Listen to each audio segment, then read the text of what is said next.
Recording in progress. I can see Narayana has joined from Bangalore. Hey Narayana, hi.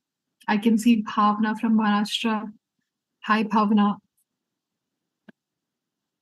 I'm just giving an introduction again for folks who have just joined now and are still joining, as you can see. So meanwhile, keep the introductions coming in before we start.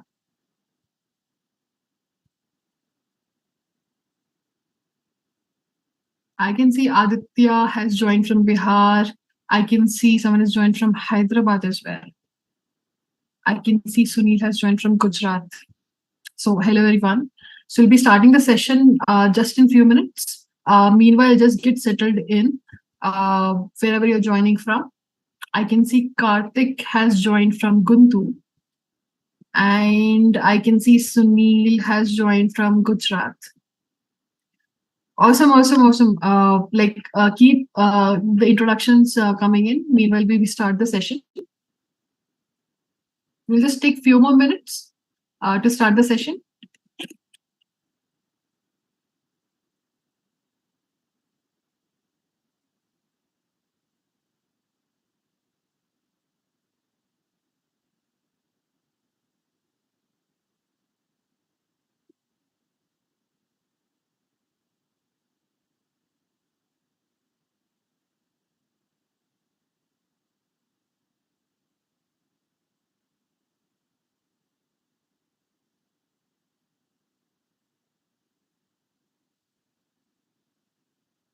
I guess see Augustine has joined from England. Here, hi, I can see Partho from Bangalore.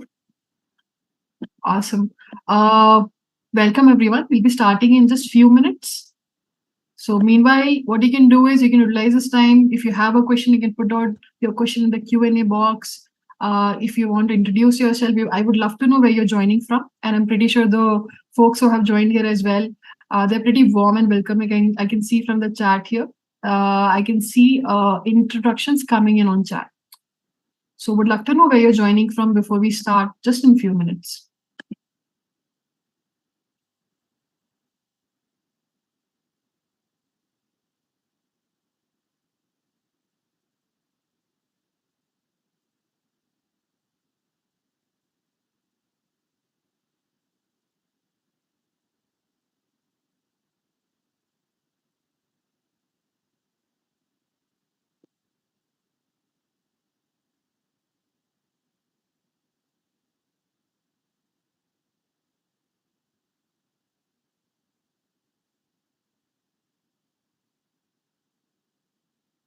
I can see Mohsen has joined from Kolkata.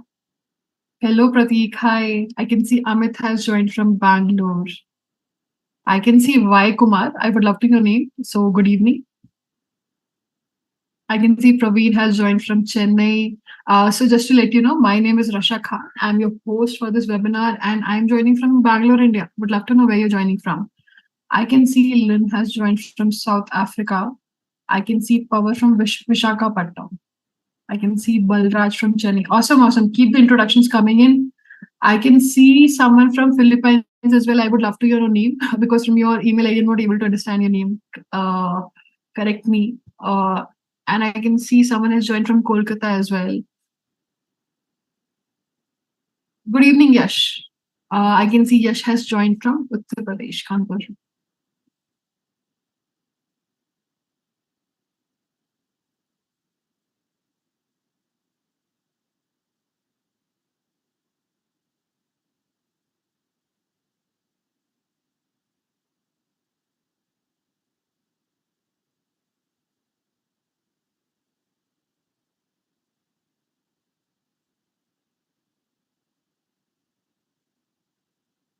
Okay, before we start the session, just to let you know that you can put down your questions in the Q&A box. Surprisingly, we have already started getting questions in the Q&A box. So that's great. You have utilized your time by joining in early. But for other folks, I'm just putting down on chat here. So if you have a question related to cybersecurity career or IIT Kanpur's professional certificate program, which we are going to cover in this webinar as well. If you have any questions related to that, so you can always go and put down your questions in the Q&A box. and we will try to take few questions throughout the session. But there will be a special duration for the Q&A part as well. So I'll make sure your questions get answered. So don't worry about it. Just make sure that you put down the questions in the Q&A box. Thank you so much. Awesome. I think we can start the session. So meanwhile, folks are joining in. Today's session is about career overview and how can you become ready to become a cybersecurity maverick and also excel in your career with IIT Kanpur's professional certificate program in cybersecurity. So let me take you through that. But meanwhile, we have few ground rules.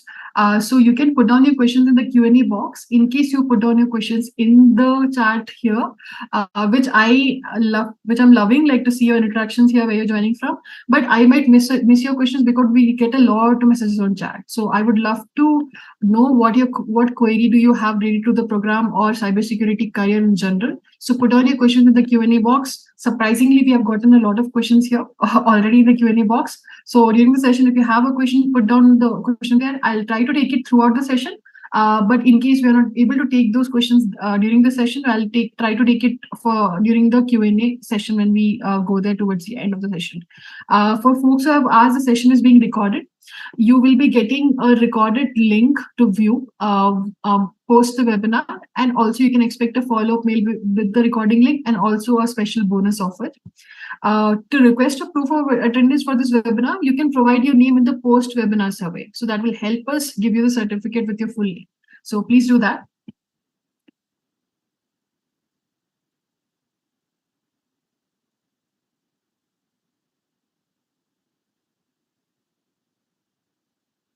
Also, we'll be talking about today's agenda. So obviously, we'll be getting to know more about you. We'll be talking about cybersecurity. We'll be talking about cybersecurity careers. We'll be talking about how the IIT Kanpur program gets you job ready. And post that, we'll be taking you through the enrollment steps and also the bonus offer, which you will be getting over mail here. And also, which I talked about the Q&A part as well. So we'll be having a special duration for the Q&A part.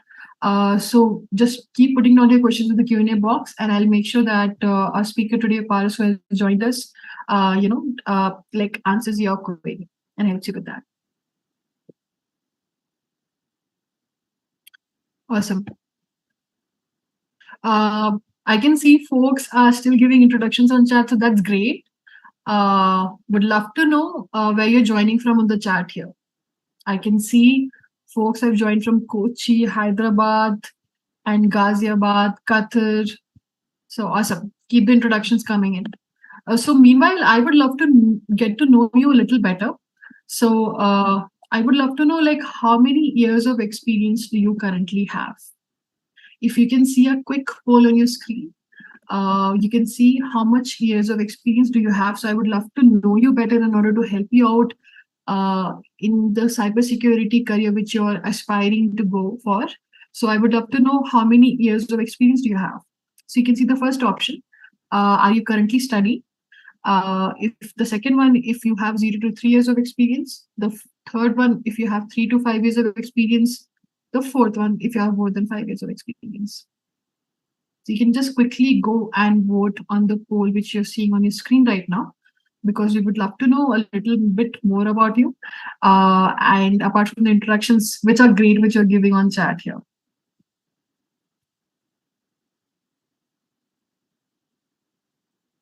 Awesome. I can see the polls moving very quickly. Like the audience here is pretty responsive. We have gotten a very good set of folks who have joined here. So yeah, keep the introductions coming in on chat as well if you have already voted. And yeah, would love to know how many years of experience do you have.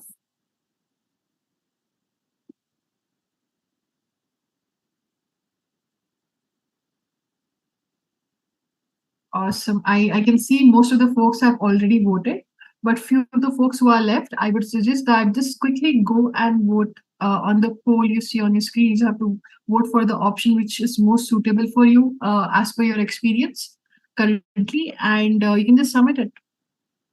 So folks who are replying on chat, just to let you know that you can just go and quickly vote for the poll. Okay, awesome. I'll be closing the poll in 10 seconds.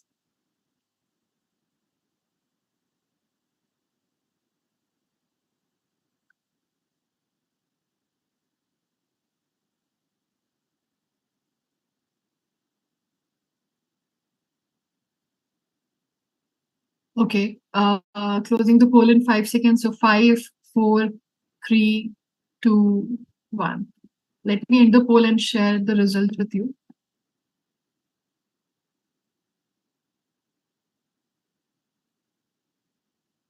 You can see that we have gotten like half of the folks who are currently studying.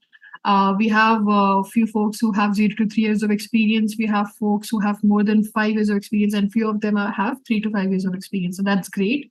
Thank you so much for giving me your introduction in terms of your experience and where you're joining from.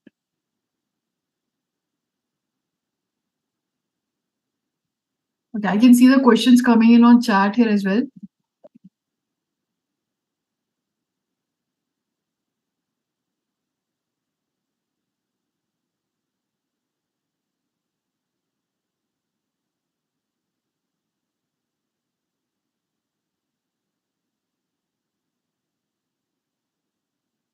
So this IIT Kanpur's professional certificate program in cybersecurity, it's powered by Simplilearn, and we are known as world's #1 bootcamp. And also, we are very proud to train over 5 million plus professionals in over 150 plus countries. Also, we have been in the digital space for almost 13 years, and we are very proud of transforming the digital skill space over the year. So, welcome everyone. We'll be starting the session now. So we have a speaker here with us, Paras Arora. Hi, Paras. Hey, hello, Rasha, and thank you so much for organizing this webinar and having me here as well. So just a quick introduction about me. So I have been into this industry for a little over 19 years now. I started my journey with the hardware repair industry, where I used to work for, I would say, a good IT giant as of now. And we used to repair the CD-ROMs and the hard disk and whatnot. And from there, the overall career transpired into the IT side of it, with me taking on the network engineering role and then the server engineering role and whatnot, and then finally moving into a software development and then the cybersecurity area. Now, after serving pretty much into the cybersecurity for about 14, 15 years predominantly, then I moved into Microsoft, and currently I'm engaged with the Microsoft on the Azure Cloud Engineering side of it. So yeah, that's pretty much about me. And in this entire journey, I can say that the career in the cybersecurity space has been really eventful, really exciting as well. And happy to be here as your guide, as your mentor for the program. Oh, thank you so much, Paras, for your introduction. Just a question. I'm pretty sure the crowd also would want to know, like, what was the turning point of your career? Like, how did you reach here? You know, like a lot of people aspire to work in Microsoft. Oh yes, absolutely. So I can say it's so if you look at anyone's career, I think it's more about how you want to achieve it and what you want to achieve it. So when I started off my journey, I always aspire to be in an elite organization like Microsoft and the others as well. But having said so, it was a planned journey. I can say the more you can think about it, the more you can plan. Now, cybersecurity has definitely been a part of my career. I would say pretty much the major portion of my career. And while I was in the cybersecurity, I have worked with many organizations, including Microsoft. So there was a webinar that I delivered with Microsoft in participation with Microsoft, and that kind of pulled me towards it because the technology that we work in Microsoft is no different than we consume it. And when I was being interviewed for Microsoft, it was predominantly based on my cyber experience and also on my IT experience. So it was not purely cyber, but there were different pieces which were being put together, which shaped my career overall from a network standpoint, from a server standpoint, from software development, and from a cyber standpoint as well. So when I was interviewed for Microsoft, it was more towards the technology understanding. It was more towards my understanding from a future technology growth perspective and how the current technology can shape up the future technology roadmap, be it from a cyber standpoint or from a non-cyber standpoint. So yeah, if you are into an organization, I would say just be totally into it, understand the end-to-end technology, and that will help you in answering some of the questions in your interview, because that will prove to the interviewer that you know the technology in and out. So be very, very thorough with the work that you deliver. No work is small or big. I think whatever you do, just do it properly, and that will help you to pave your path even forward. Awesome, awesome. I think that's pretty motivating and inspiring. So, welcome, Paras, again. And thank you for a great introduction. So, let's move on. Let's talk more about cybersecurity. So, in today's world, cybersecurity has become an essential tool. So, Paras, can you tell us how cybersecurity has become such an essential tool in today's digital economy? So I think that's a good question, Rasha. So from a cybersecurity standpoint, see, I remember my earlier days or my childhood days. We didn't had a cell phone, and we used to converse over the analog signals and the landlines. Now, at that point in time, the technology was not evolved so much so that it is today. Now, today we have the wearables in terms of the Apple watches and the Samsung watches or the smart gears. We are using the connected cars, for example, from the MG and other brands as well. So we have a technology which is connected over internet. Now, the moment we connect over an internet or communicate over an internet with the server or interact, there is a data that we are sharing with the entity. Now, these entities can use it in the right essence, which is for the business purposes. But at the same time, if they don't put in the relevant controls for the protection of this data, the data is out in the public. So there is while we talk about the internet, there is a parallel internet, which we call it as a dark web, which exists. And this dark web is something which can be accessed free of cost over the internet, and you don't have a trace about your activities there. So you can have your aliases created there, which is not relating to your identity. And then you can interact with the data. You can sell the data. You can buy the data as well. Now, interestingly, if you look at the card transactions, so let's say if I am holding a credit card, it just take 10 seconds of the interaction with an individual to steal my card data. The tools, the hardware is available on Amazon for a price tag of 12 to 14,000. So it is that cheap to steal the card data. If you are working into, let's say, if you talk about the connected cars, it is easy to steal a car with spending just 37 to 38,000 Indian rupee. You get a device, you clone a key of a car, and then there you go. You can just unlock the car and just walk away with it. So in today's world, while the world is moving towards much more interactions, much more intersections of the technology, the more complications it is adding to it. And irony is, many organizations, they fail on the basics of the data protection or the infrastructure protection itself, and that's where the risk comes in. And I think from the today's digital economy perspective, while we are sitting in India and talking about it, the digital economy is the reality today. Be it UPI transactions, be it the online banking transactions and whatnot. So we have also seen the Netflix series Jamtara, where how easy it is from a social engineering standpoint to lure individuals into making a transaction. So yes, the connected world has its own pros and cons, and we just have to be aware, and we should be ready to respond to the cyber attacks as well. That's really interesting, and I'm pretty sure folks have seen that series as well. That's a very interesting series as well. Also, cybersecurity is making the news every day as well, right? As we can see here, that basically in Reuters, we have seen that the Western Digital reports network security incident which happened, right? So, can you tell us about the cybersecurity which is making news every day as well? A little bit about that. Yeah, so I think you have captured the interesting ones on the screen. So the first one is the Oakland's ransom blues. Now, this one is a cyber attack that happened in the Feb 2023, this year basically, and the attack was carried out by a group called Play.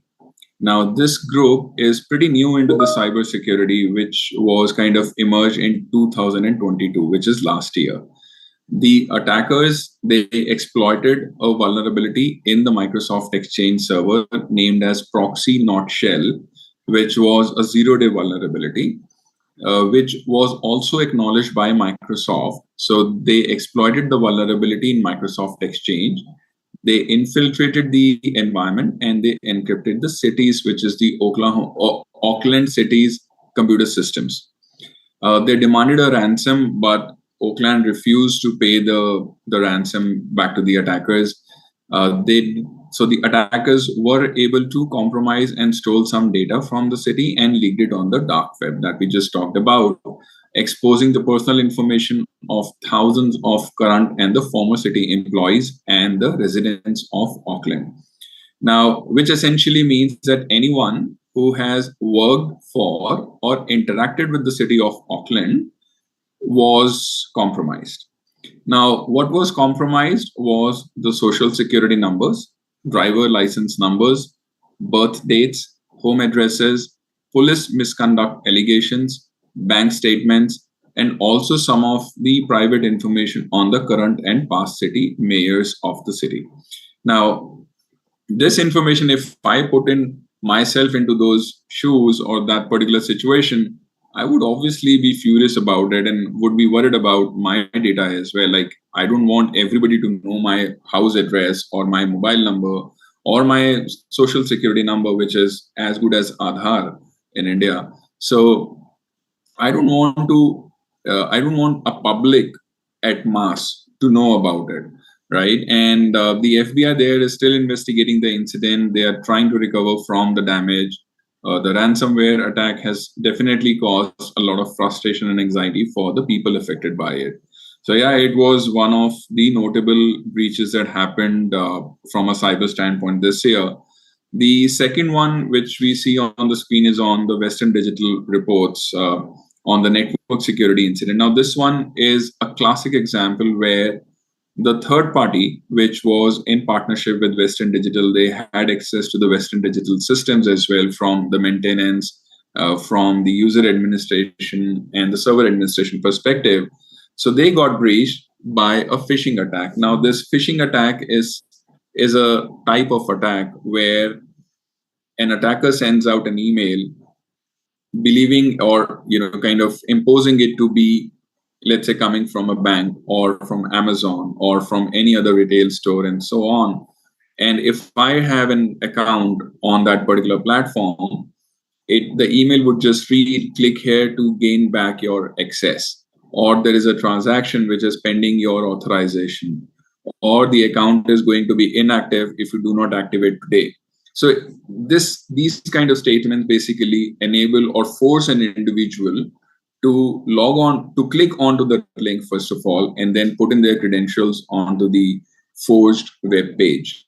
Now, the moment they do it, the credentials are compromised. So in this particular attack as well, the attackers send out a phishing email to a third party of Western Digital, and then the credentials were compromised. They were able to log into the Western Digital network.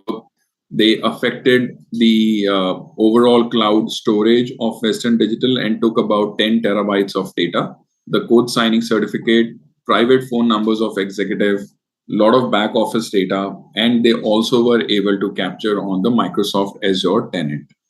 So essentially, they were just controlling the organization completely.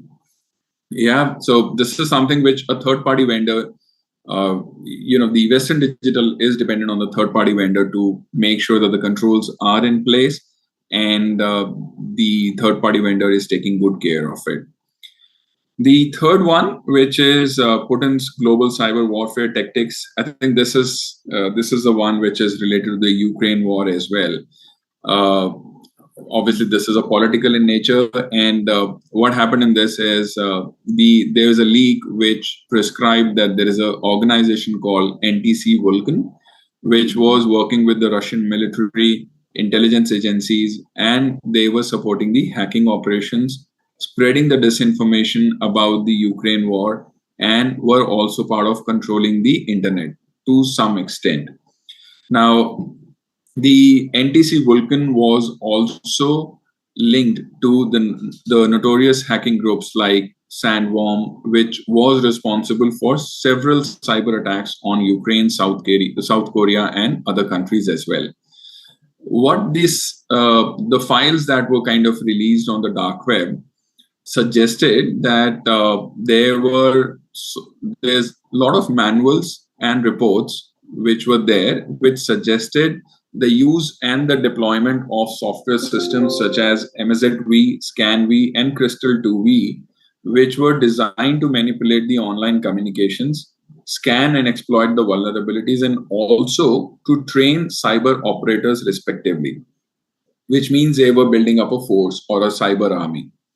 The second thing was that got compromised in here or were revealed, that there were software specification sheets, the source code snippets for some of the software systems, which shows their features, functions, and technical details, which means that there is a software system which was compromised from a blueprint perspective, and the vulnerabilities can be identified in those blueprints.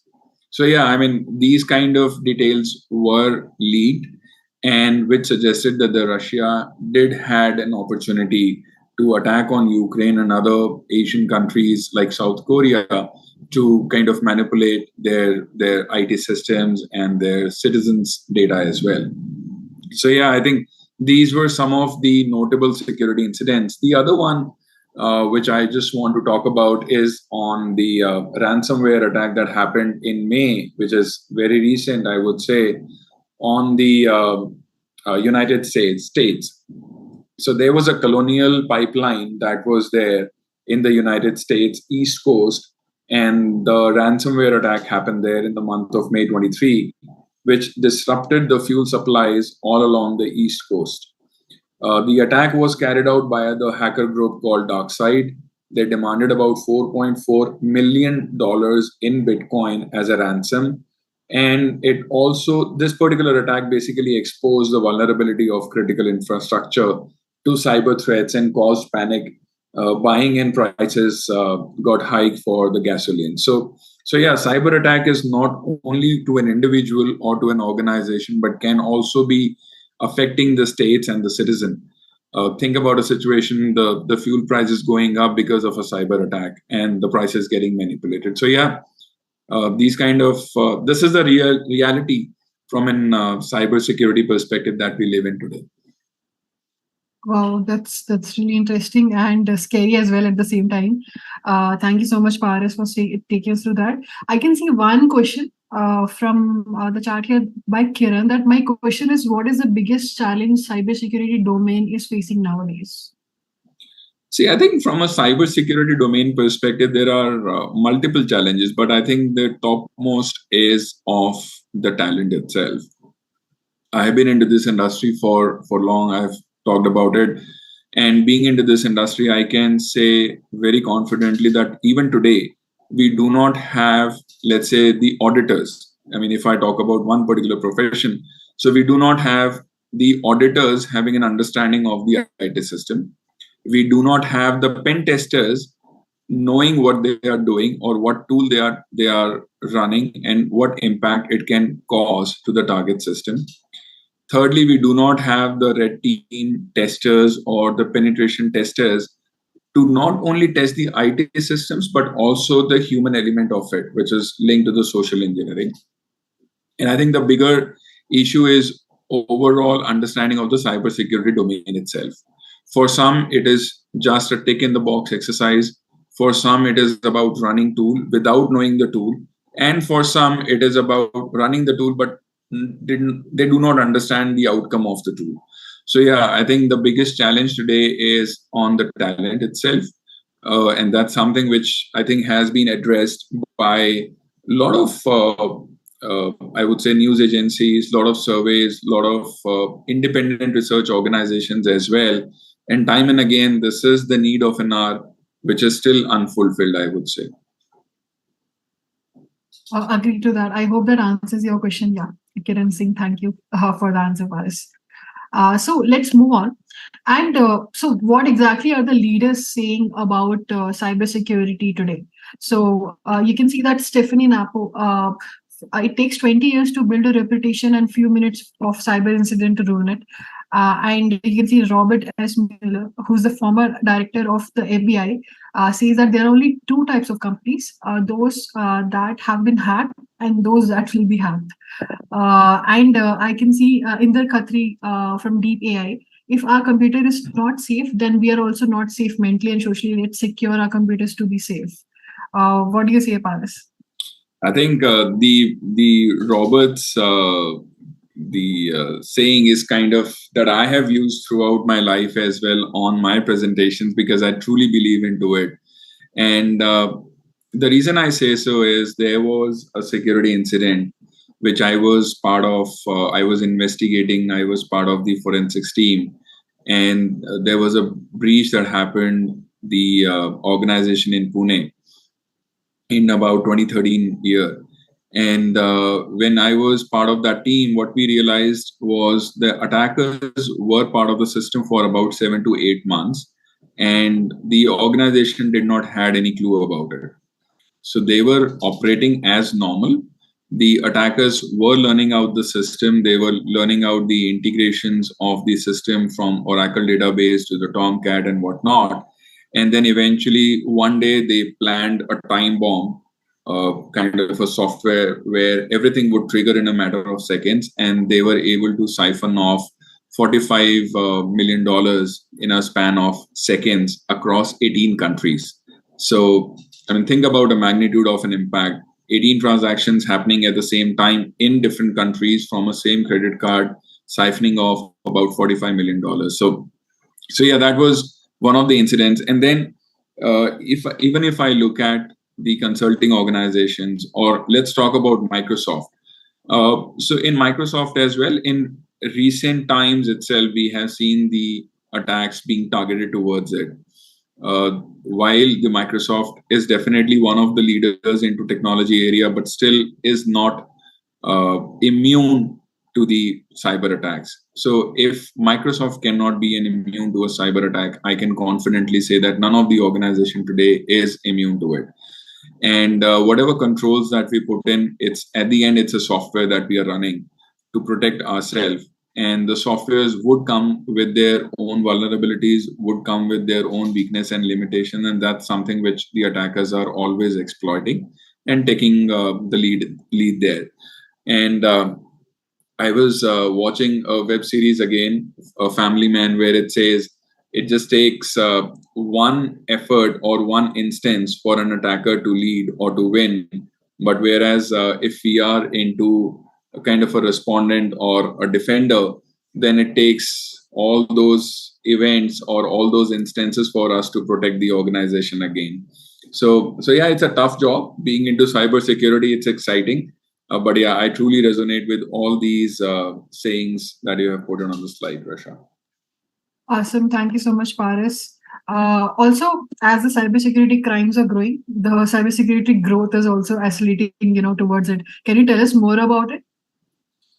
Yeah, for sure. So I think from a cybersecurity growth perspective, I remember when this entire cybersecurity buzzword started. So initially, it was information security, and the way it was structured was more towards the compliances.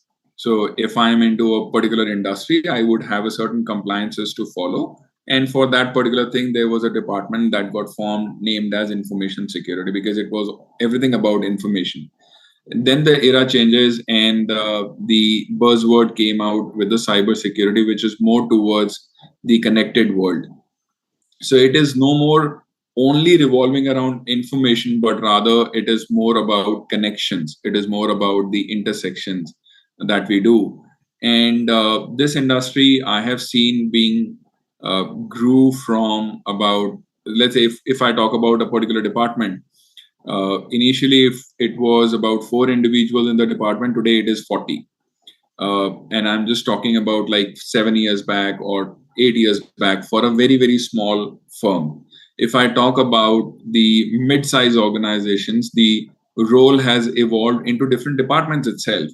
Like pen testing would be one department, code testing would be another department, the compliances would be another department, the risk would be another department, and all the department would have a decent number of requirement from a job positioning standpoint. If I talk about the larger organizations, the roles are even more in demand. So if I talk about Microsoft, it is not only for the organization, but also the support that we provide to our customers. So you have a security support department on each of the product. You have an in-house support team for the security incidents, and then you have a compliances team, and then you have the privacy team. So I think the roles are definitely evolving. Similar to it, if I look into the tooling side of it, initially it was about log correlation. So the first market started with the log collection, then it moved into a log correlation. Then today we are talking about the EDRs, we are talking about the behavioral analysis, and now in the coming time we are going to talk about the AI or the artificial intelligence as well. So yes, the market is definitely on a growth path. Even today, if we search on the job portals, I think cybersecurity leads the open positions in the market, and that's something which is driving the market as well. And like you have put it on the slide as well, it's about the cybersecurity jobs which is available versus the wage which is there in the market as well. So yes, it is on a growth trend, and I have seen this growth trend since 2010. Every single day, the growth is there. It's just that we are unable to fulfill the growth. Oh, wow, that's interesting. Thank you so much, Paras, for taking us through the cybersecurity growth. Also, now we'll be talking about careers in cybersecurity. Meanwhile, just to let you know that we are getting a lot of interesting questions in the Q&A box. We'll be taking those questions. Have some patience, and we'll be talking about how does cybersecurity play a vital role in our businesses and personal lives. Paras, I saw an interesting question on the chat related to this, that why are Indian hackers considered as criminals? so I think I would say it is a. So I would not say that we are criminals. First of all, there's a multi-phased. This is a multi-phased discipline. So if I talk about the cybersecurity, there are two parts of it. One is definitely the bad guys, which we call it as a hacker or an attackers. And again, we are judging them here by calling them as a bad guy. Then there's a kind of individuals who are always into a protecting mode, and we call them as a defenders or the organization security teams and whatnot. Now, the moment we talk about the attackers or the hackers, we always think about the bad guys. There are bad guys, right? But whether they are bad or not, it totally being determined by the motivation or the outcome that they want to drive. Sometimes the attackers or the hackers can be a state sponsored as well. For example, if today India think about building a cybersecurity army or a hackers army, we would not call them as a bad guys. We would call them as the army of attackers. So we should not judge them whether it is legal or illegal. That is up to a court to decide upon. But I was reading a very interesting article yesterday from Z, wherein they were very proud of certain individuals, specifically the youngsters, the way we are performing into the Olympics, and they were also comparing the Indian hackers to say we are proud of you, right? So it's just about how we perceive them. I can say we are very capable from a cybersecurity standpoint, considering the wealth of knowledge that we have, considering the contribution of the cyberspace that the India contributes to. I think we are very, very well placed. The most notable country, I would say, which is considered bad from the cyberspace perspective is China. But again, we should not judge them because not all the apples are same. So again, the motivations can be different, and it totally depends on the intent of the individual. It can be from anywhere of any individual from any part of the world. So I would say it's it's very judgmental by being that we are bad or not. But I think from an India standpoint, we are doing fantabulously well from a cybersecurity standpoint.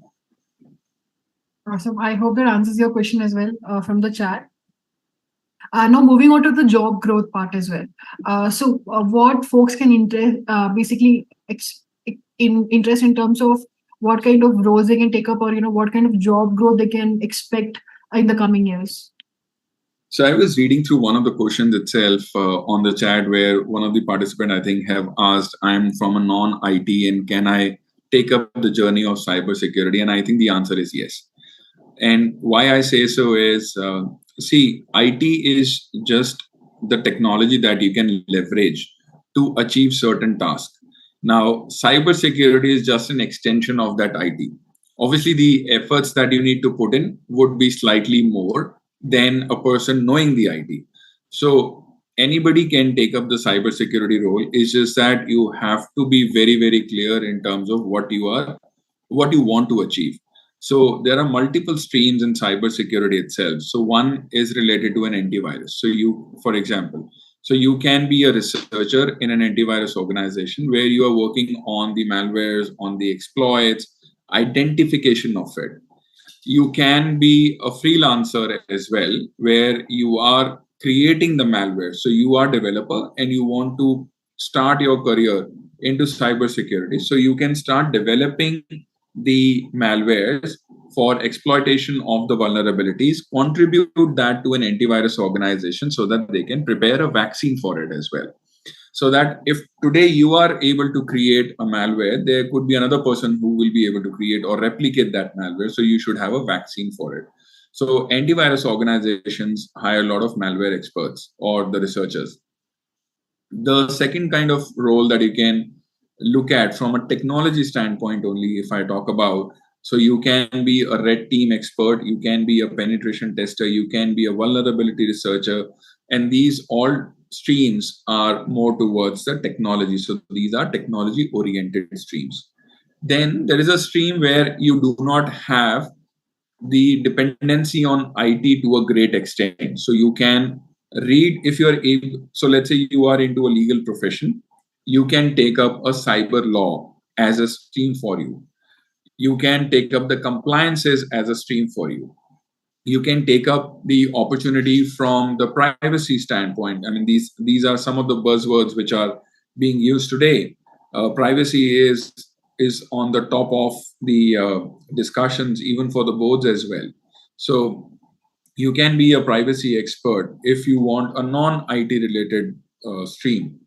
You can be a risk expert if you are very good in calculations, you are mathematically very strong. So you can take up a risk assessor or a risk management kind of a role, where you are qualifying or quantifying the risk and then coming up with the formulas to say the particular activity is so risky and so on. So you can be a threat researcher and whatnot. So I think there are multiple streams which an individual can take it up. If a person is into a server or a network and they want to take up a cybersecurity as a job or a career growth, they can definitely get into a SOC operation. They can go in for a server security or the server administration part as well. They can participate in the identity and access management from a security standpoint. So yes, for every stream, there is a possibility and opportunity in cyber. So awesome. Thank you so much, Paras, for explaining that. As we can see that there are many roles, which folks can take up in cybersecurity. Like, what are the cybersecurity skills which will play a very important role in terms of taking up, these many cybersecurity roles as a beginner as well as an experienced person as well? So these roles, I can just say, it's just a 10 to 20% of the roles which are available in the market. So from a security infrastructure specialist perspective, if somebody has a network or a server background from an administration perspective, they can take up this particular role. Network security consultants are highly in demand. So anybody who is coming up with the network background, they can opt in for this particular role. Security analyst is another role which is very much in demand from a consulting organization and from the industry itself. So anybody who is coming from a software background, they would do very well in the application security related actions or the streams like malware analyst or the application security analyst. So they would do really well in these streams. Somebody who is from an infra background, they would do good in cloud security as well. And specifically from an architect standpoint, if there's an individual who has a good understanding of network plus server plus the endpoint, which is a end user system, they would do absolutely well in the cybersecurity architect role. And that's the role which is, I would say, it's emerging role. And a lot of organization, a lot of enterprises are looking up for these individuals to be available in the market. There's a certification as well from the cloud providers wherein the individuals can go and opt in for these roles as a path. So yes, the roles are very much in demand from a blue team member, red team members as well. It's more about how you are enticing an individual into doing certain thing. It can be a social engineering role as well. It can be a technology oriented role as well. So all of these roles, I would say, is just about 10 to 20% of the roles which are available in the market. Auditors are very much in demand, for example, today, wherein we, as an industry, we need good individuals to look into the systems and then come up with their findings, which can be fixed. Why we want to get them fixed? So that the bad guys doesn't get them to it. So yes, auditors are very much in demand. Identity and access management administrators are very much in demand. There are a lot of organizations which work only on the integration piece of it, from technology to technology, from authentication, authorization standpoint, and these individuals would help in filling up those gaps as well. Awesome. Like we are getting a question on the chart here, how good this course will be for physical security expert versus a cybersecurity expert. Maybe can you differentiate on the basically the title, the physical security expert versus cybersecurity expert? So I would say cybersecurity is incomplete with the physical security, without looking at a physical security rather. And the reason I say so is, so we did an exercise for one of the reputed banks in Mumbai, where the task was to breach into the data center without the authorization, without the ID cards, without the permissions. So we kind of faked our identities. We created the fake batches. We went inside. We were able to penetrate the data center physical security layer by giving them a comfort that we are indeed from an audit department. They agreed to it. We went inside. We had physical hardware USB drives with us, which we planted onto these servers. There was a network man in the middle tool as well that we had. We planted that as well with a logo on top of it that do not touch. It is a system sensitive stuff. And the downside of it was we were able to get a lot of data from the banking systems, which we submitted back to the organization as a proof of concept. And yes, so physical security is required for a cyber security, but whether it is needed for all these roles, the answer is no. So, for example, if I talk about the network security consultant or security infrastructure specialist, application security analyst, so these roles are focusing towards a particular stream of the testing or a particular stream of cyber security. Cybersecurity in itself is a universe today, right? So we are not talking about the complete universe. Rather, we are preparing you from this course in terms of knowing what essentially are the different streams and what are the foundational skills you would need to grow into a career.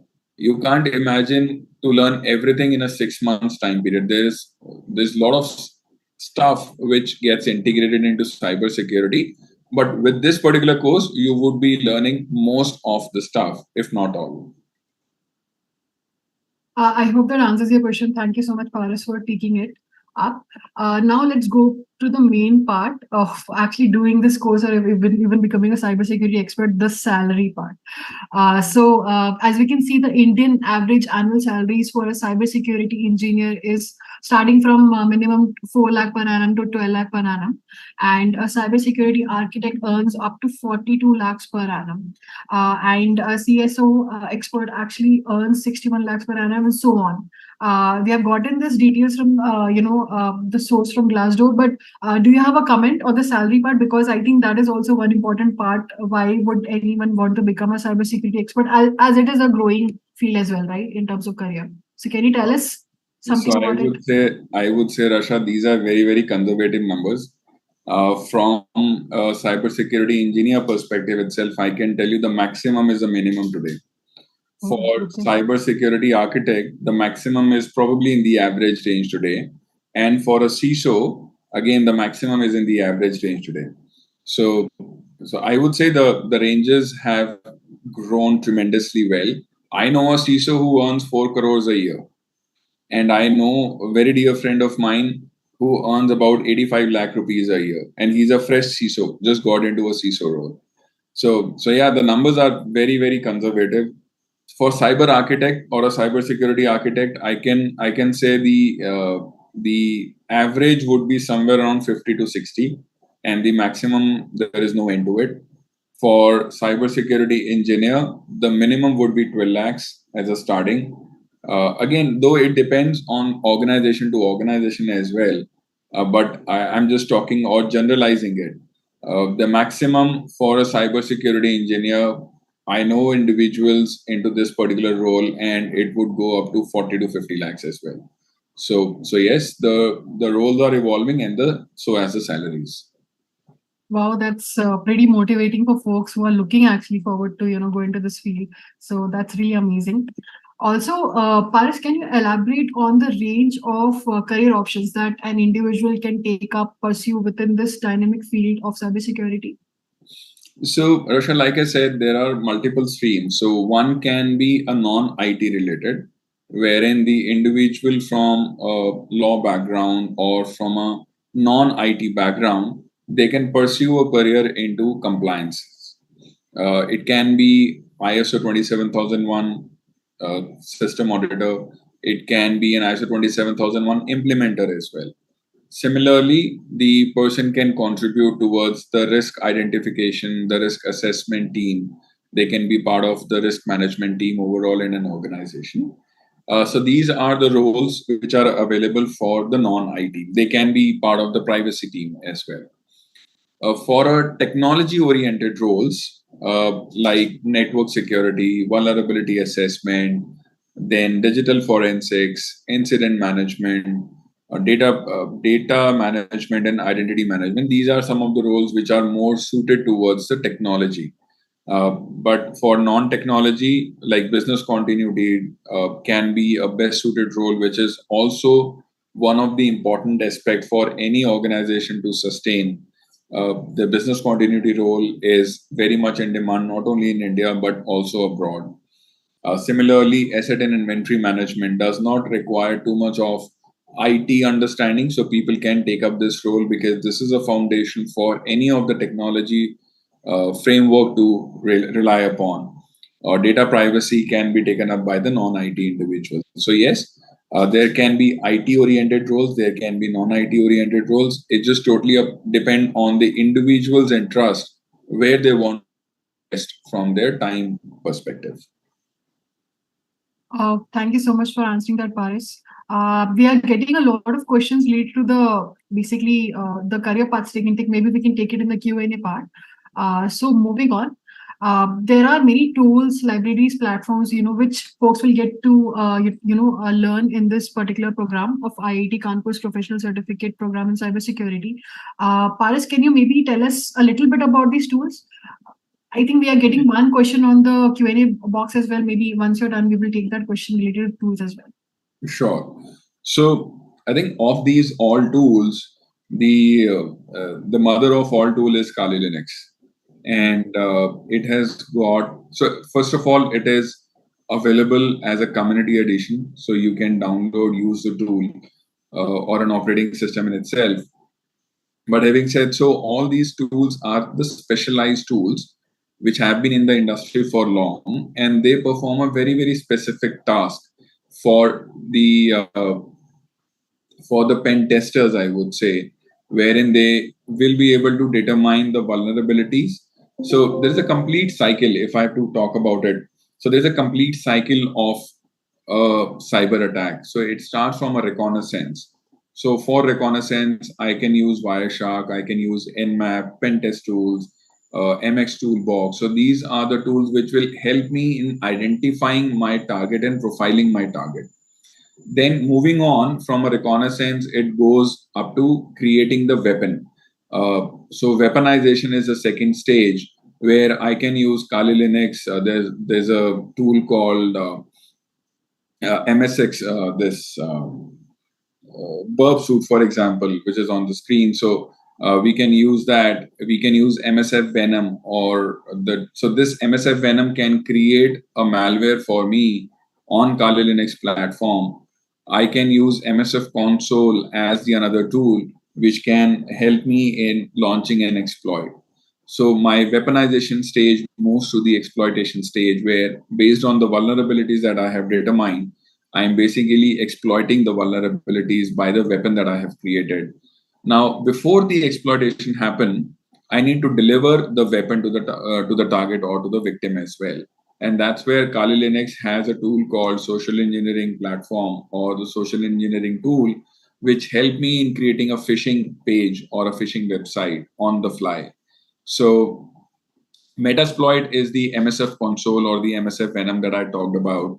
So once I have delivered the weapon, I exploit that particular weapon on the target's victim machine. And after the exploitation, I gain access. Once I gain access, I take actions on the target, I clear off my tracks, and then I take or exfiltrate the data to my machine. So this is the entire stage, and these are the tools which will depict those entire stages for us. Wireshark help us in doing a TCP level or a protocol level analysis, while the Google Doc is more of a passive scanning, where without being available, without leaving my traces into the target system, I can find out the information about the target. Burp Suite helped me in identifying the vulnerabilities on the application, be it a mobile or a web. Nmap helped me in doing an active profiling of the tool, so as the HPing. TCP dump or the lib pcap helped me in exploiting a vulnerability, let's say on the wireless interface or on the Ethernet interface as well. So all of these tools are helpful when you are doing a penetration testing. These are some basic tools which you would need at any point in time to either perform a vulnerability assessment or to do a pen testing exercise. Awesome. That sounds pretty interesting. I just want to quickly read a question related to this. I think you may have already answered it. So this is from Chaitra. From the Q&A box, I can see this question: how safe are the red team tools to run in a non-sandbox environment? What is the legal framework around the usage of tools? Linux, Kali is a bit scary to run. So I would say your question is very spot on from the context standpoint. If you look at Kali Linux, there is a hosted machine which you get on the Microsoft Azure, on AWS, on Google Cloud as well. So there is an environment which is tested for the binaries which are hosted on the Kali Linux. If you are downloading or using any tool which you are not confident upon, my suggestion is do not use it on the production environment. Use only it into a sanitized environment or a sandbox environment. Now, while running it, it is always preferable to have one system dedicated towards these tools. And once you are done with your exercise, just reformat, reimage the machine, and get it afresh for the next set of your testing.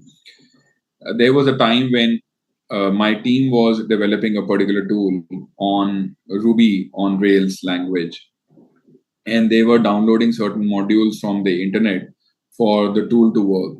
And later on, when we tested the developed outcome, we realized that there were certain transactions which were going to non-India servers as well, which was not our server, and the transactions were going to some other server.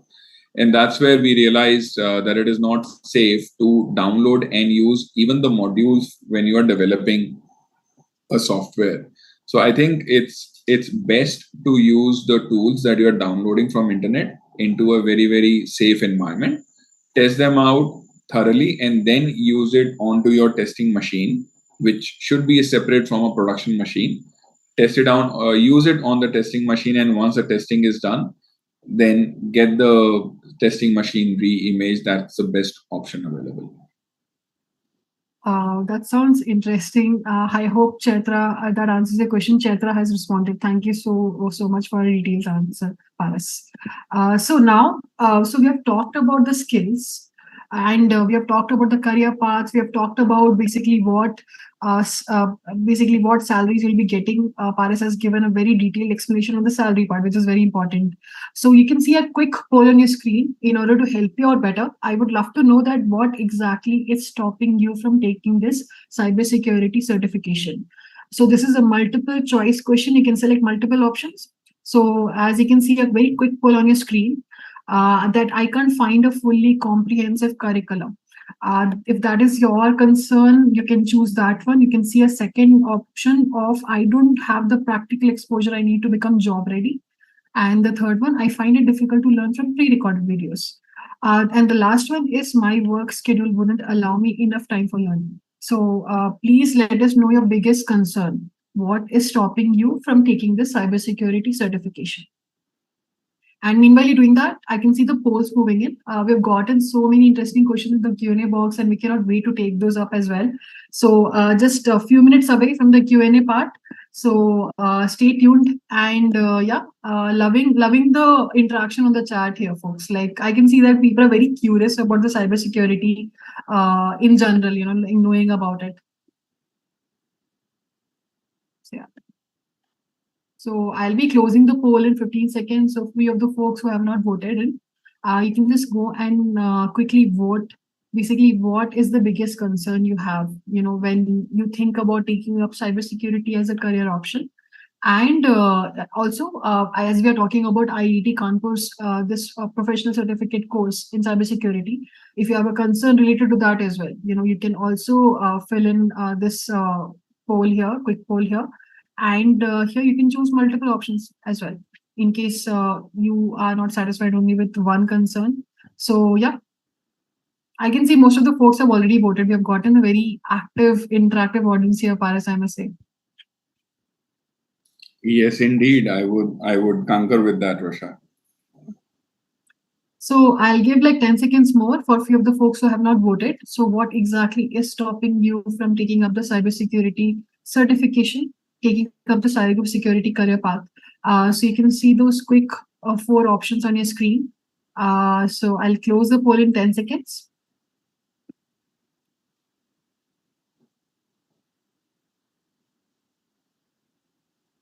Okay, a few of the folks who have not voted, you can just quickly go and submit the concern you have. So based on that, we'll get an understanding what is your biggest concern when it comes to cybersecurity as a career in general.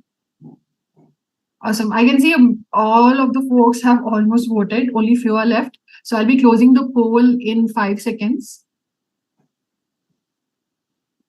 So 5, 4, 3, 2, 1. So let me end the poll and share the results as well. Okay. Okay, we can see, Paras, the biggest concern here is that I can't find a program with a fully comprehensive curriculum, being the biggest concern here. And the second one is that I wouldn't get the practical exposure I need to become job ready. And few of them have said that I find it difficult to learn from pre-recorded videos, and my work schedule wouldn't allow enough time for learning. So now let's talk about the IIT Kanpur's Professional Certificate Program in Cybersecurity Red Team. So this course actually provides you a comprehensive and industry-aligned learning path. You get access to integrated and hands-on labs and projects, which we'll be talking about, moving on like much more detail about that. And you get access to live virtual classrooms where you can easily learn from, which the learning platform is available 24/7 for you to access. And also folks who wouldn't find time, this program is actually very flexible and will fit in your schedule perfectly. So this program is of 6 months duration, and all you need to do is you need to give only 10 to 15 hours per week in order to complete this professional certificate program in cybersecurity written by IIT Kanpur. uh, Paris, I just want to know, like, what level of productivity a person should put in order to become a cybersecurity expert. An example, like, completing a program in 6 months. So, what level of productivity would you suggest to, keep up with? Basically learning more about cybersecurity, because it will be a completely new thing, right, for folks who are joining this program. So Rasha, I think for people who are new to cybersecurity, they should really consider this as a UPSC exam, wherein they would have to put in a lot of efforts, a lot of time in understanding, first of all, the concepts about it. So people who are non-IT and new to cybersecurity, I'm talking about them. So they should really look at investing about 6 to 7 hours on a daily basis. People who are into IT, they are working or they have an understanding of an IT, they can put about 2 hours on a daily basis, which makes about uh, 14 to 15 hours, let's say, a week. For individuals who are proficient in IT, who are already working into an IT field for long, they can put about, let's say, an hour per day into this program, which makes about 7 to 8 hours. So yeah, ranging between 7 hours to 16 hours for people who are aware about IT and who are experienced into IT. But for people who are non-IT, they would have to put in a little more effort. I would say about at minimum 4 hours per day. Mhm. So yeah, talking about folks coming from non-IT background, I think we have discussed about that. So the eligibility and because, like, for this program, you need to have a basic understanding of programming and cybersecurity, which Paras has already mentioned. That you can come from a non-programming background, but having a very basic knowledge would help. You need to have a bachelor's degree in a related field with 50% or higher marks, and you don't have to have a work experience. In order to basically take up this program. So these are the eligibility and criterias. Now, like, we'll be talking about how exactly this program builds your cybersecurity skills step by step and gets you job ready. Paras, can you take us through the steps of basically how the cybersecurity skills, go hand in hand when taken through the steps on Yeah. screen? So I think the first and the foremost stepping stone is about gaining an understanding of the entire process, understanding what the cybersecurity in reality is. So whether it's so first of all, we should get it very clear that after completing this particular course, we are not going to be a proficient hacker. Okay, we will be working on the ethical side of it, while there would be certain elements which can be leveraged or used for the non-ethical purposes as well. But in this entire curriculum, since we would be reading about or learning about the tools and the techniques which can go both ways, we would predominantly focus on the ethical side of it.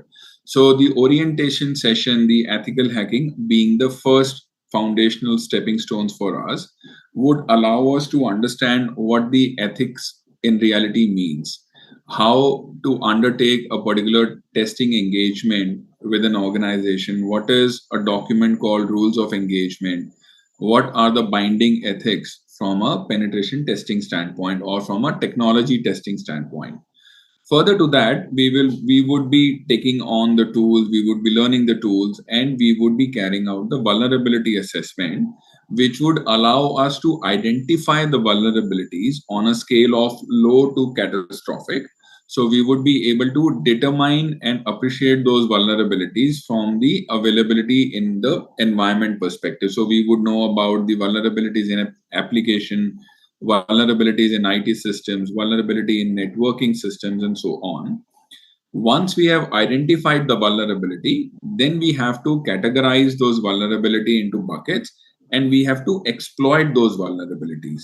The exploitation part is something which would be covered under the penetration testing stage, where we would be evaluating the vulnerability, validating those vulnerabilities, and the impact the exploitation of those vulnerabilities can carry on the overall infrastructure.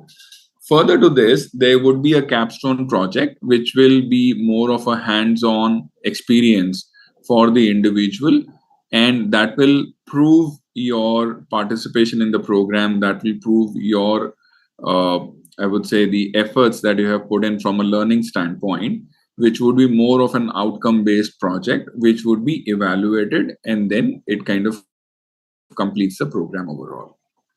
Wow, that's awesome. Thank you so much, Paras, for taking us through the steps.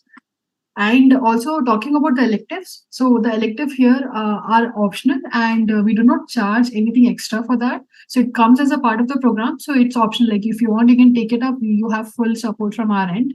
And now talking about the work, basically you get to work on the real business implications projects, which you can work on as you can see on the screen. You get to gain access to a victim's machine. You get to work on a bank application on VAPT, and you also get vulnerability assessment and exploitation and many more. Para just had a question that how does working on real business implicated projects helps you boost your CV as well? You know, when you're going and applying for jobs, you obviously don't come from this background, right? Let's assume. And working on projects in real time, how does this help? You know, when you're completed the certification and we're out there, you know, applying for jobs, and they're asking for an experience, but these projects can boost your resume in a certain way, right? So that's how I got my first job in cybersecurity. So when I was looking out for a job in cyber, I was a developer at that time. And I was fascinated by this particular role of cybersecurity, being into the audit side of it. So I read through an NIST publication on the risk management. That was something that I still remember by heart. And that was the first document that I read on cyber in my entire life. And what I did was, based on the softwares that I was developing in the organization or the tools that I was working on, I started to apply that NIST approach onto my life projects. How that helped me is I was able to identify the bugs in my project, first of all, which resulted in the elevated or a better experience to my customer at that point in time. I was able to give or provide a bug free product or a secure product to my customers.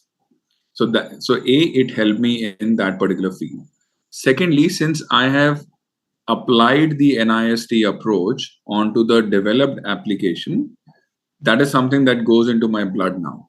So when I approached an organization for an interview, they were asking about the NIST, thankfully, and I was, since it was by heart to me, and I had applied that particular approach, I was able to explain the entire process to the interviewer at that time.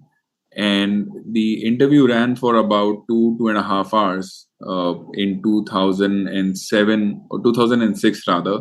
So interview carried about for 2.5 hours, and the questions were more about the security into software development. And considering the application of that framework into my real world examples or the real world work, I was able to answer those questions. So yes, working on the real business applications, be it gaining access to the victim's machine, which is very much happening even today. VAPT on a banking application, it is a need both from a compliance standpoint and from a risk standpoint. These are certain projects which are undertaken by the bank every year, and not rather every year, but rather every quarter, and after any software upgrade or a change on the banking application as well. So that's a real problem or a real need today as well. Vulnerability assessment and the exploitation, again, this is something which is a part of compliances. So if you talk about ISO 27001, if we talk about the PCI DSS, if we talk about the IRDA compliances or the RBI compliances, VA vulnerability assessment and the penetration testing is the need for most of the organizations today. Even a startup today, when they launch a product, they can't launch a product without the VA and the PT done and without fixing the security vulnerabilities. Most of us would be using the smartphones, and every month, every quarter, every 6 months, we do receive an update from the OEMs talking about the security vulnerabilities and the fixes to it.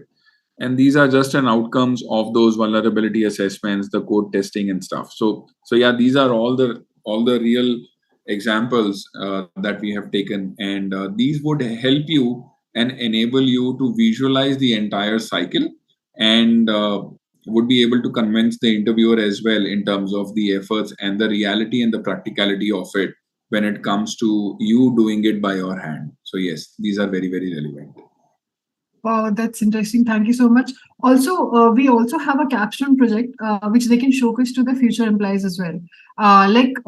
Could you tell us something about a capstone project, like to have it in a resume? How does it help? So it does help because capstone projects are usually the large projects. So these are not creation of a script. So these projects are not creation of a script. These are not about writing a white paper. These are about identifying the problem and then applying your entire learning into creating something which is realistic, which can be consumed by the industry. So you would have to apply your learnings from the security perspective, defenses perspective more so, so that you create something unique as a concept or as a working pilot or as a prototype, which can be consumed by an organization as a beta testing product, and then eventually the industry can grow on top of it. The benefit that you get is basically a hands-on learning. You would be working on a real world business requirements and the problems, and since it's a real world, it will be much more adaptable by the organizations, much more faster. So these are some of, or rather the capstone project would be one experience which you typically get in the programs like MTech and so on. So at that particular stage, you get the experience of working on the capstone project that you will be getting in this particular engagement or this curriculum as well. Wow, that's great. And also, we have a Simplilearn community that supports you. So, as a learner, you will be getting access to instructors, program manager, cohort manager, learning teams, and peer. Which the environment of learning will be very, friendly and lively. And also, you'll be getting access to curriculum and resources through the Simplilearn community. So you can always go and ask your query there, and the trainers will be helping you out with the solution. And also, I can see that folks have asked question that do you get a job after completing certification? So we do provide job assist services by IM Jobs. We have partnered with them. In this particular service, you get access to job portal, and also you get a resume review and rewrite services, and also one-on-one interview service as well once you've completed the certification.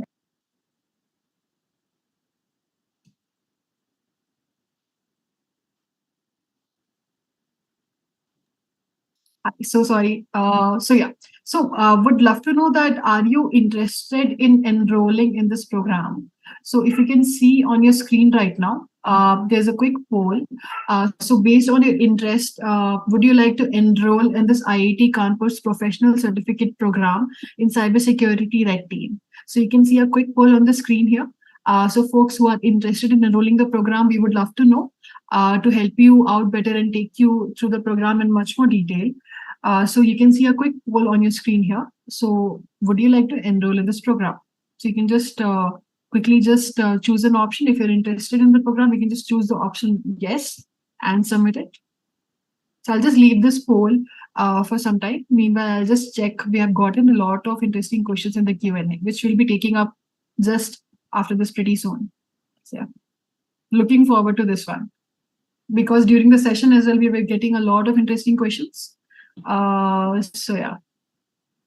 So meanwhile, folks who have already voted yes, if you have submitted your answer here on the poll, you can go on the Q&A box and please do raise your question related to the program. If you have a very specific question related to cybersecurity career, you can ask Paris and get your query answered. So yeah, I'll make sure that your question gets through.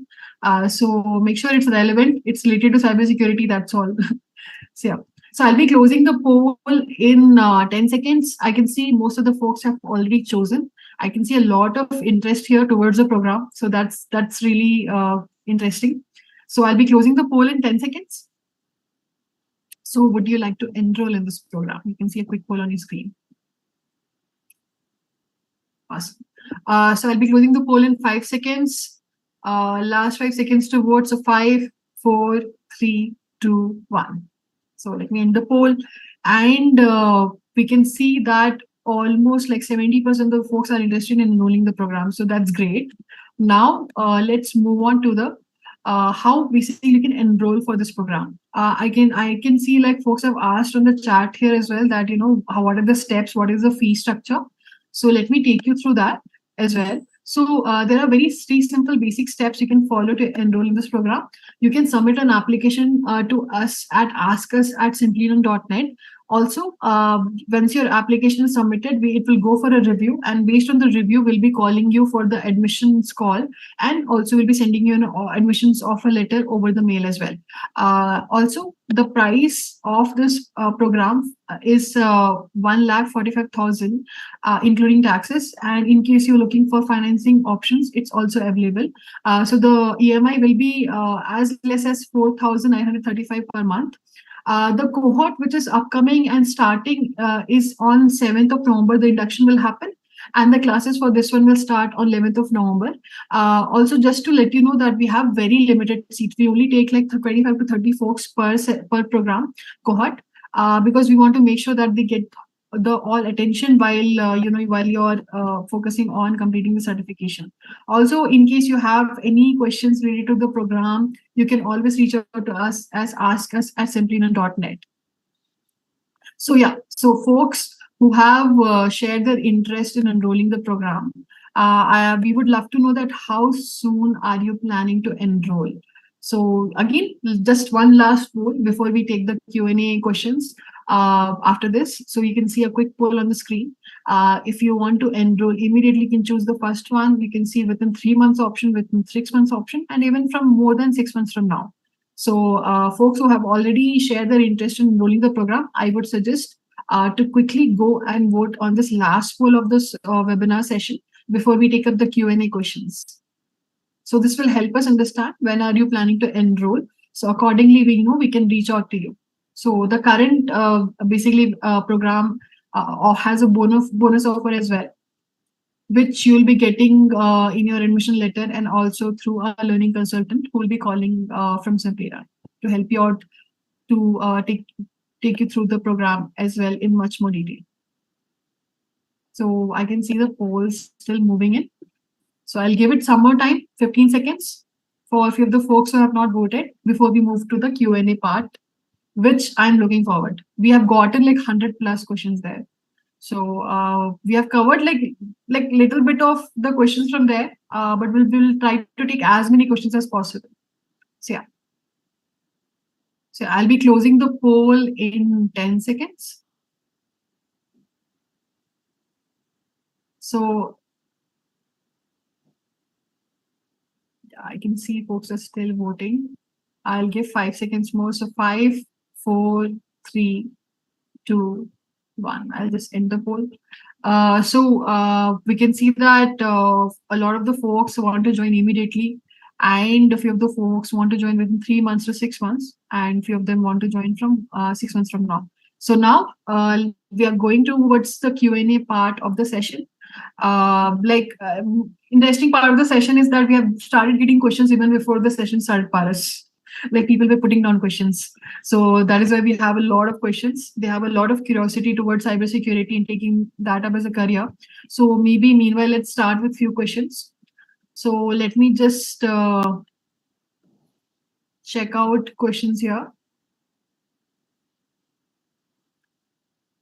Okay. Okay, we can see one question.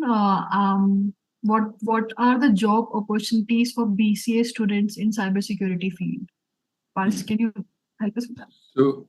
So I think from a BCA standpoint, you have an understanding of the basic IT systems, how the computer software works, how the operating system works, how the memory management works. So this course would enable you to build on top of the skills that you have already got under BCA, and that will help you in really contextualizing those skills. I remember when I studied for the operating system, it was a theory to me in terms of how the memory management works. But then when I landed myself into cybersecurity, I could realize that how those concepts that I studied in my earlier BTech or the bachelor's course, how those resonates back to the tools that we use in the cybersecurity, and why those concepts are important from a foundational standpoint. So I think the BCA would definitely be an aid into building up your career, cybersecurity career for sure. Awesome. Thank you so much, Paras, for the answer. I hope that answers your question. I couldn't get the name. Okay, is it mandatory to have a network engineer background? I have 15 years of experience as quality auditor in IT. Do I need to change my field? Swati has asked. So you do not. So depending upon the profession that you're choosing, it can be a mandatory to have a network security background or a network administration background, or it cannot be. So, for example, if I want to do a pen test on the application, I need not know about the network at all. Basic understanding would be good enough for me, which is any which way is getting covered in this course.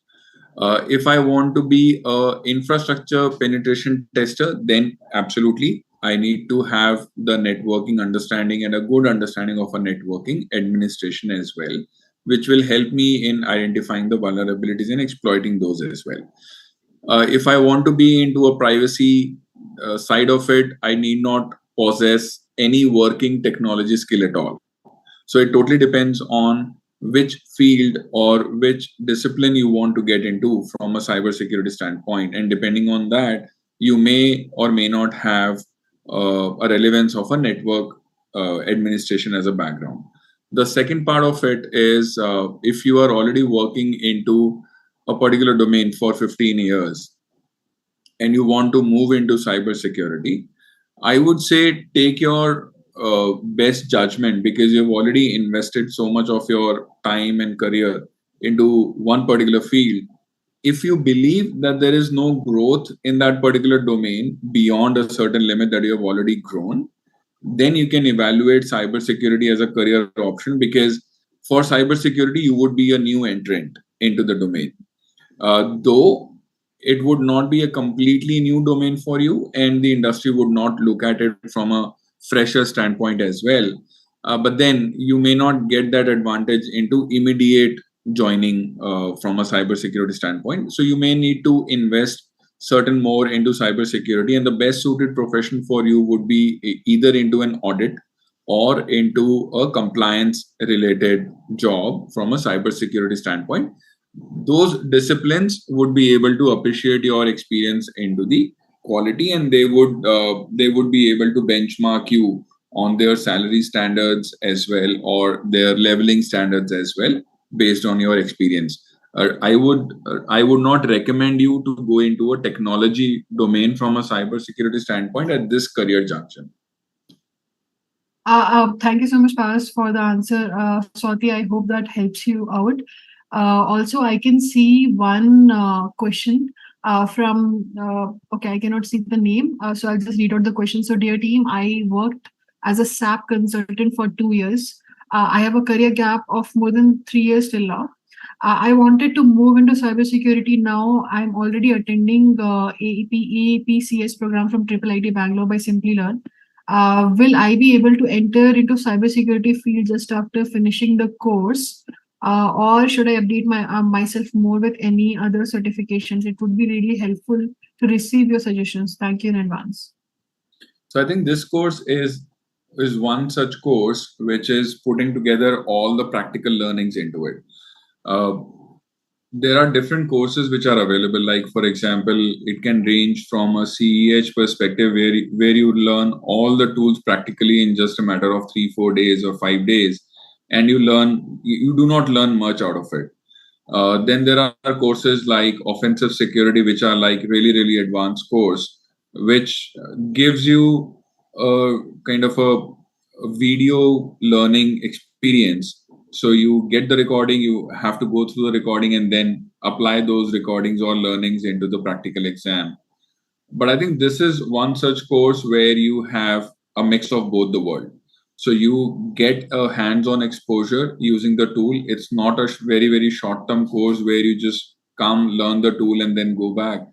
I think this particular engagement or this particular learning gives you the experience overall, and it's a journey that you start with understanding the cybersecurity as a concept, taking on different disciplines in cybersecurity, doing things practically, and then applying those in a capstone project as well.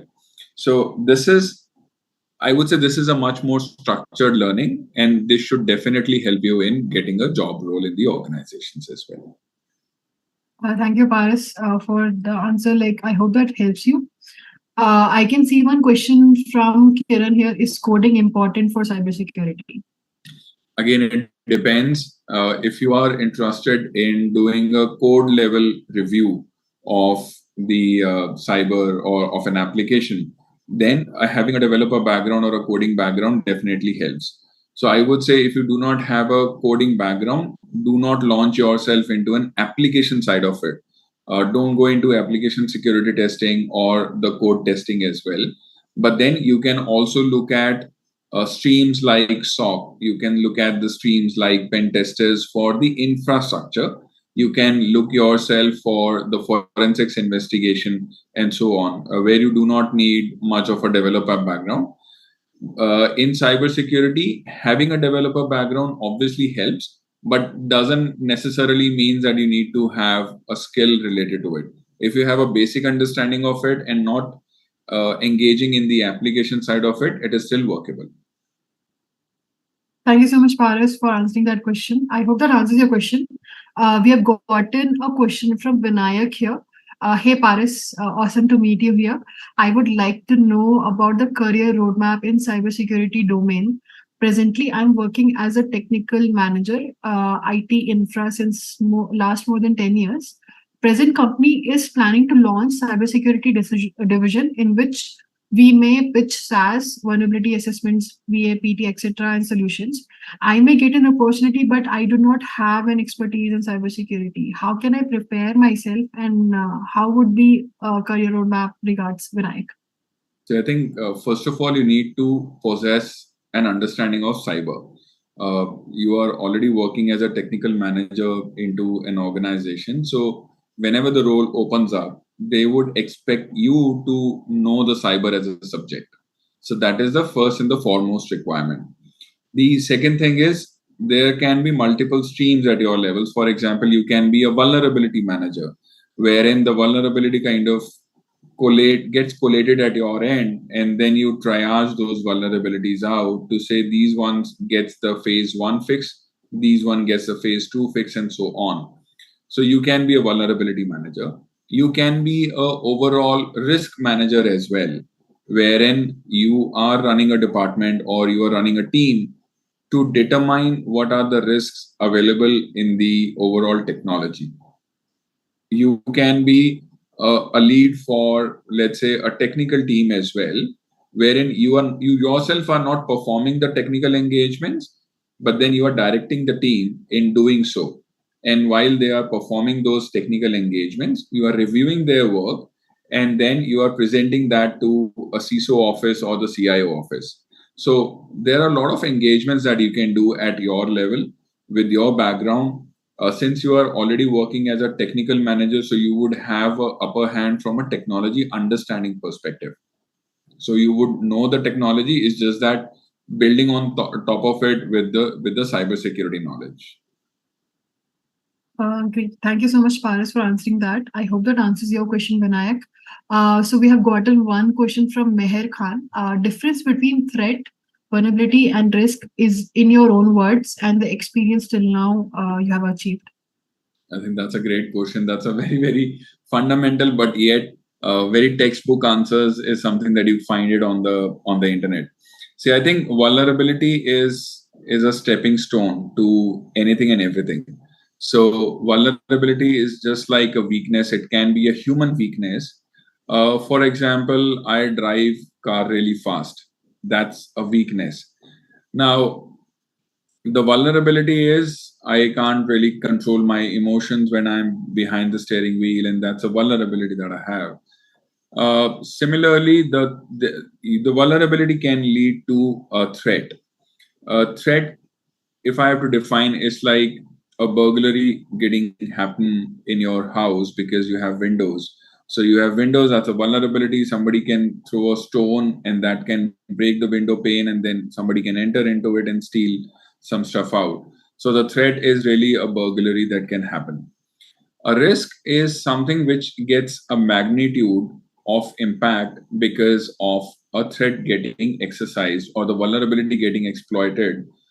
Now, if I look at one time impact, it is like 10 kgs of gold, though I don't have that much of gold with me. But let's say a 10 kilogram of gold getting stolen from my house. Now, that's a one time impact. But if I still do not recover from my mistake, if I still put a new glass pane onto my house and with the same features, same look and feel, same strength, then tomorrow the theft can happen again. So the vulnerability still exists, the threat of burglary still exists, and the exploitation can still happen. So over a period of time, if I look at my risk, there is a risk of life because I'm not learning from the mistake. So there is a risk of life that can happen. Plus, there is a risk that every time a kind of a theft happens, there's something or the other getting stolen from my house. So eventually, at the end of 6 months or 1 month or a year, I can end up on quantifying the threat, and that is what the risk from a quantification standpoint. From a qualification standpoint, the risk is a threat to life. So yeah, that's how I see a vulnerability, threat, and the risk. Thank you so much, Paras, for answering that. Meher, I hope that answers your question. I can see one question from Ankur here. I'm working as a business analyst and I want to move my career in cybersecurity. What is the best field to go? The best field to go is into a risk assessment. You are already into a field where you have an understanding of a business systems end to end, and you are interacting with the business owners, you are collecting the requirements, you are working on those requirements and probably translating those requirements into a technology terms as well for the application team or the other teams to understand. So I think the best position for you would be in a risk related domain where you would continue to work with the business stakeholders, understanding their perspectives, the applications, the IT systems, and then the processes, and then coming up with the framework of the risk and understanding what the risk looks like for an organization, and then translating that to the technology team so that they can go ahead and fix the issues on the ground. Wow, that's great. I hope, Ankur, that answers your question. Let us take maybe a few more questions because we're still getting questions. This is a very common question coming from everywhere. Basically, a career roadmap for beginners in cybersecurity. So I would say the career looks really really interesting. So I think from today's market perspective, first of all, you have a lot of options to start your career or launch yourself into a cybersecurity domain. Start with a basic role, I would say, of being into a compliance, because that will help you in understanding what the cybersecurity is. If you are starting up in a technical domain or a technology domain, from this certification or from this particular course, you would know how to carry out a penetration testing, for example. So you can be a good vulnerability assessor, or you can be a technical assessor into a consulting organization like the big fours or other consulting organizations which work into a security domain. So you can be really an asset to them as well. So you have two streams to choose. One, a compliance, where you are kind of a security analyst or a business security analyst. And then the second stream is more towards technically oriented, where you are starting as a security consultant into a consulting organization. Thank you so much, Paris, for explaining that. So we have one common question again, like so folks who have done basically cybersecurity course from Simplilearn, so they are asking that when they're going towards searching for a job or an internship, what are the tips you would give them, in order to prepare for that as well? Sorry, I didn't get the question, Rasha.